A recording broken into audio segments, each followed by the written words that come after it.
তো বন্ধুরা এটা হলো Realme Note 50। তো নোট শব্দটি শুনে আমাদের মধ্যে অটোমেটিক্যালি একটি ধারণা চলে আসে যে নোট সিরিজের মোবাইল ফোন মানে এটি হাই মিড রেঞ্জ বাজেটের কোনো মোবাইল ফোন হবে অথবা কোনো মিড রেঞ্জ বাজেটের মোবাইল ফোন হবে। কিন্তু বন্ধুরা এটি কোনো হাই মিড রেঞ্জ অথবা মিড রেঞ্জ বাজেটে Realme লঞ্চ করেনি। এটি তারা এন্ট্রি লেভেল বাজেটেই লঞ্চ করেছে অফিসিয়াল ভাবে বাংলাদেশ বাজারে। তো Realme Note 50 এই মোবাইল ফোনটি বাংলাদেশ বাজারে অফিসিয়ালি বর্তমান সময়ে পাওয়া যাচ্ছে 10,999 টাকায় 464 ভ্যারিয়েন্ট। আর এর আপার ভ্যারিয়েন্ট অর্থাৎ 4128 জিবি ভ্যারিয়েন্টটি পাওয়া যাচ্ছে 11,999 টাকায়। এবং বন্ধুরা এই মোবাইল ফোনটির ক্ষেত্রে এই বাজেটের মধ্যে যেটি হলো সবচেয়ে বড় বিষয় সেটি হলো এই মোবাইল ফোনটির বিল্ড কোয়ালিটি। তো এই মোবাইল ফোনটির বিল্ড কোয়ালিটি নিয়ে বলতে গেলে এই মোবাইল ফোনটির বিল্ড কোয়ালিটি অসাধারণ। তো আমরা বর্তমান সময়ে ইউটিউবে যে সকল বড় বড় ইউটিউবার রয়েছে বা এই জায়গাতে টেক রিভিউয়ার রয়েছে তাদের ভিডিও দেখলে আপনারা বুঝতে পারবেন যে আসলে এই মোবাইল ফোনটির ওপরে তারা কত পরিমাণে অত্যাচার করেছে, তবু এই মোবাইল ফোনটির কোনো কিছুই হয়নি। তবে এই মোবাইল ফোনটির ব্যাক সাইড এবং ফ্রেমে প্লাস্টিক ব্যবহার করা হলেও এই মোবাইল ফোনটির যে ভিতরের অংশটি রয়েছে এই ভিতরের অংশে তারা অ্যালুমিনিয়াম এই জায়গাতে মোটা অ্যালুমিনিয়াম পার্ট বসানো রয়েছে, তাই জন্য এই মোবাইল ফোনটি একটু বেশ শক্তপোক্ত একটি মোবাইল ফোন। এছাড়া বন্ধুরা এই মোবাইল ফোনটির ক্ষেত্রে আরও একটি বড় বিষয় সেটি হলো এই মোবাইল ফোনটিতে ব্যবহার করা হয়েছে IP54 এর রেটিং, যার ফলে এই মোবাইল ফোনটি ধুলোবালি এবং পানির ছিটে ফোঁটা থেকে সুরক্ষিত, যেটা আমরা এই প্রাইস পয়েন্ট থেকে বা এন্ট্রি লেভেলের বাজেটটি আমরা সাধারণত দেখতে পাই না। এছাড়া বন্ধুরা Realme এই মোবাইল ফোনটিতে দিচ্ছে 4 বছরের ফ্লুয়েন্সি প্রোটেকশন। তো এই ফ্লুয়েন্সি প্রোটেকশন কি এটা আমাদের মধ্যে অনেকে জানে না। তো বন্ধুরা আমরা যখন একটি নতুন মোবাইল ফোন কিনি তখন প্রথম 1 থেকে 2 দিন বা 1 মাস ভালোই চলে এবং পরবর্তীতে 1 থেকে 2 বছর পরে গিয়ে সেই মোবাইল ফোনটি অটোমেটিক এ জায়গাতে চুলো হয়ে যায়। এই বিষয়টি আসলে বেশিরভাগ হয়ে থাকে এন্ট্রি লেভেল বাজেটের মোবাইল ফোনটির ক্ষেত্রে। তো বন্ধুরা এই জায়গাতে Realme ক্লেম করছে যে এই মোবাইল ফোনটি আপনারা প্রথম দিন কেনার পরে যেরকম ভাবে স্মুথলি ব্যবহার করতে পারবেন 4 বছর পরে গিয়েও এই মোবাইল ফোনটি একইভাবে স্মুথলি ব্যবহার করতে পারবেন, এটা তারা ক্লেম করছে। যদি সত্যি এই বিষয়টি যদি হয়ে থাকে তাহলে আমরা এটিকে একটি বড় ধরনের প্লাস পয়েন্ট বলতে পারি, বিশেষ করে এই প্রাইস পয়েন্ট থেকে। তো এই মোবাইল ফোনটি যদি ডিজাইন নিয়ে বলতে যাই তাহলে অ্যাজ ইউজুয়াল আমরা বর্তমান সময়ে যে সকল ট্রেন্ডিং ডিজাইনটি দেখছি এই মোবাইল ফোনটিতে সেই একই লাইন আপের ডিজাইনটি ফলো করা হয়েছে। তো এই মোবাইল ফোনটির ব্যাক সাইডে রয়েছে ট্রিপল ক্যামেরা কাটআউট, যেখানে রয়েছে দুটো ক্যামেরা কাটআউট এবং একটি এলইডি ফ্ল্যাশ লাইট এবং নিচের দিকে রয়েছে Realme-র ব্র্যান্ডিং। এবং বন্ধুরা এই মোবাইল ফোনটির যে উপরের অংশ বা যাতে ক্যামেরা পার্টের অংশটি রয়েছে এখানে গ্লসি ফিনিশ ব্যবহার করা হয়েছে এবং নিচে ব্যবহার করা হয়েছে ম্যাট ফিনিশ, যার ফলে উপরের অংশে একাটুকু আপনাদের হাতের ছাপ বসতে পারে কিন্তু নিচের অংশে আপনাদের কোনো ধরনের হাতের ছাপ বসবে না। এবং এই মোবাইল ফোনটির ফ্রন্ট সাইডের দিকে রয়েছে একটি ওয়াটার ড্রপ নচ ডিসপ্লে চারিদিকে চিন এবং বেজেলগুলো আমার কাছে ঠিকঠাকই লেগেছে। কিন্তু বন্ধুরা এই মোবাইল ফোনটি যতই শক্তপোক্ত বা মজবুত হোক না কেন এই মোবাইল ফোনটির ডিসপ্লেতে আসলে কোন ধরনের প্রোটেকশন তারা ব্যবহার করেছে এ নিয়ে এখনো পর্যন্ত কোনো তথ্য পাওয়া যায়নি। তো অবশ্যই চেষ্টা করবেন আপনারা এই মোবাইল ফোনটি ব্যবহারের সময় ডিসপ্লের উপর একটি প্রোটেকশন এই জায়গাতে ব্যবহার করা। তো বন্ধুরা আমরা যদি এই মোবাইল ফোনটির বক্স কন্টেন্টে কি কি দিচ্ছে Realme এই বিষয়টি যদি জেনে নিই তাহলে বক্সের ভিতরে পেয়ে যাবেন কিছু user manual, SIM ejector pin, একটি ব্যাক কভার, তার সাথে পেয়ে যাবেন 10 ওয়াটের charging adapter, type C cable এবং কাঙ্ক্ষিত মোবাইল ফোনটি। তো এই মোবাইল ফোনটির ডিসপ্লেতে রয়েছে 6.7 ইঞ্চের একটি IPS LCD এইচডি প্লাসের ডিসপ্লে, যার রেজলিউশন হলো 720x1600 পিক্সেল এবং এই মোবাইল ফোনটিতে রয়েছে 90 হার্টজের হাই রিফ্রেশ রেট, যেটা আমরা এই প্রাইস পয়েন্ট থেকে একটি ভালো দিক বলতে পারি।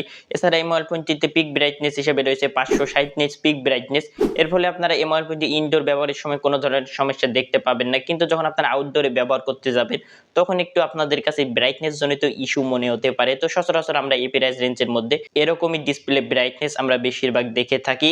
তো ওভারঅল ডিসপ্লে সকল বিষয়গুলো আমার কাছে ভালো লাগলেও এই জায়গাতে 2024 সালে এসে অবশ্যই একটি ওয়াটার ড্রপের জায়গায় 5 হোল কাট দেওয়া উচিত ছিল, যদিও এই মোবাইল ফোনটির ওয়াটার ড্রপ কাটআউট খুবই ছোট, যেটা দেখতে খুব একটা বেশি খারাপ লাগে না। এছাড়া বন্ধুরা আপনারা এই মোবাইল ফোনটির রাইট সাইডের দিকে পেয়ে যাবেন ভলিউম রকার এবং পাওয়ার বাটন, যেখানে রয়েছে ফিঙ্গারপ্রিন্ট সেন্সর, যে ফিঙ্গারপ্রিন্ট সেন্সরটি বেশ ফাস্ট এবং অ্যাকুরেট কাজ করে। এছাড়া মোবাইল ফোনটিতে সকল প্রয়োজনীয় পোর্ট এবং বাটনই দেওয়া রয়েছে, শুধুমাত্র আপনারা এই মোবাইল ফোনটিতে একটি সেকেন্ডারি নয়েজ ক্যান্সেলেশন মাইক পাবেন না। তো আমরা সচরাচর এই প্রাইস রেঞ্জের মধ্যে সেকেন্ডারি নয়েজ ক্যান্সেলেশন মাইক দেখতে পাই না, তবুও যদি এই সময় এসে Realme যদি এই মোবাইল ফোনটিতে একটি সেকেন্ডারি নয়েজ ক্যান্সেলেশন মাইক দিয়ে দিত তাহলে আমার মতে আরো একটু ভালো হতো। আর এই মোবাইল ফোনটির ওএস পার্টে রয়েছে Android 13, তার সাথে রয়েছে Realme UI-T। তো মোবাইল ফোনটির ওএসে বেশ কিছু ব্লোটওয়্যার আমরা লক্ষ্য করতে পারবো, তো এখান থেকে বেশিরভাগ ব্লোটওয়্যারে আপনারা ডিলিট করতে পারবেন, কিন্তু অনেক ব্লোটওয়্যার রয়েছে যেগুলো ডিলিট করতে পারবেন না এবং মোবাইল ফোনটির ওএস পার্টটিও খুব একটা বেশি কাস্টমাইজ করা যায় না। তো এই জায়গাতে যদি Realme এখানে কাস্টমাইজেশনের জন্য যদি আরো একটু যদি বেশি সুবিধা দিত বা এই জায়গাতে অ্যাপ আইকনগুলো যদি চেঞ্জ করার যদি সুবিধাগুলো দিত তাহলে আরো একটু ভালো হতো। এছাড়া এই মোবাইল ফোনটিতে প্রসেসর হিসেবে ব্যবহার করা হয়েছে ইউনি SoC T612, যেটা হলো 12 ন্যানোমিটার ফেব্রিকেশনে বিল্ড করা। তো আমরা এই প্রাইস রেঞ্জের মধ্যে আমরা বর্তমান সময়ে বেশিরভাগ মোবাইল ফোনে ইউনিএসএসির প্রসেসরই দেখতে পাচ্ছি। তো এই মোবাইল ফোনটির আন্তর্জাতিক স্কোর অ্যারাউন্ড 2,48,000-এর আশেপাশে।